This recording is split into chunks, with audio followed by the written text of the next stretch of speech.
This time, vote like your whole world depended on it. This is Rock the Vote Radio, home of the preemptive political strike.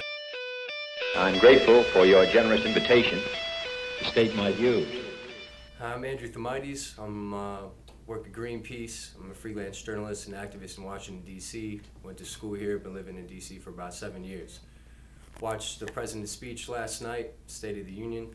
Thought it was pretty well done, somewhat predictable, and I think he touched on a lot of important topics that work, with the youth and also, the populace as a whole in this country.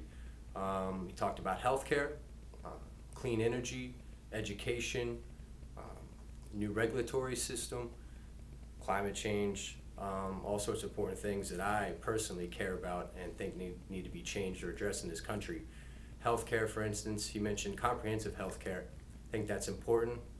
We have 48 million uninsured Americans in this country. I think that needs to be addressed. Hopefully it's somewhat universal. We have a national healthcare system set up at some point where there's no gaps at all, and it's free for people to have access to healthcare.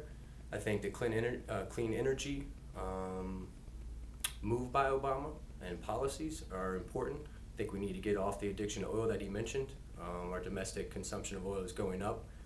Meanwhile, we're trying to address climate change and can't do both at the same time. So a cap and trade system like he was talking about, I also support and think is very important and vital. And how that system's set up is also crucial. It needs to be stopped from a supply chain perspective and not just capped like, from emissions, kind of like acid rain used to be, because it's a different problem and it's not going to solve global warming if we do it that way. Education is vital, very important. He mentioned by 2020 he wants to have the highest rate of college graduates in the world. I think that's a really commendable effort to achieve. He also talked about Afghanistan, Pakistan, and budget cuts at the same time. I think that's something that he needs to dwell on more, which is I think he needs to cut military spending. Right now we're, in the midst of a severe recession. People are losing their homes and their livelihoods.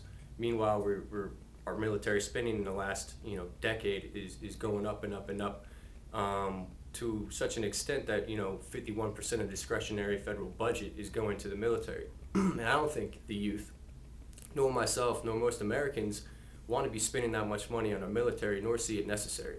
Most of that military spending started when we're fighting the Cold War, and that's been over, for the last 10 years at least. So I think we need to cut that and put more into social services, because that's what's important. And that'll give him more money to put into the healthcare and his initiatives that he's talking about, clean energy, and all sorts of important things that, we need to do here in this country.